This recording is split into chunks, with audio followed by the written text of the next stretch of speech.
Hello everyone, in this video I'm going to show you how to solve a 500 error on Elementor. Okay, as you can see here, every time I try to publish or update something on a page I built with Elementor, I got this error.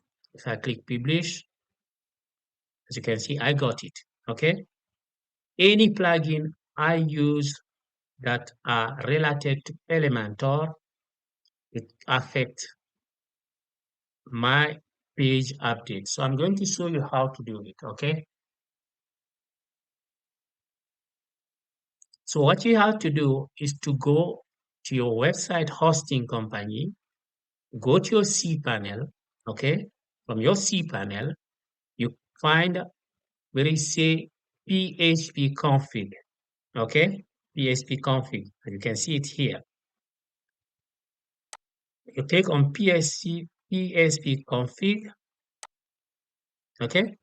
From PHP config, you need to update your memory limit size. I'm gonna put it to 128 megabytes,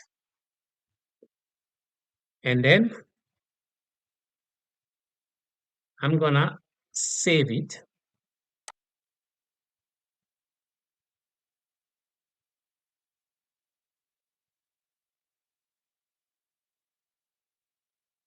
It has been saved.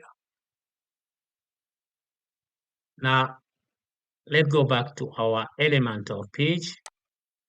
I'm gonna add something here.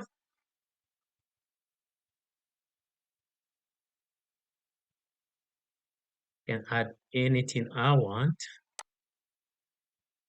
Paste, put it here. You can see here. I'm gonna click publish. It's working, as you can see. As you can see here,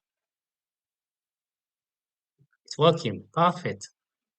I hope this video will help someone is in need. Please don't forget to like it, share, and subscribe. Ciao.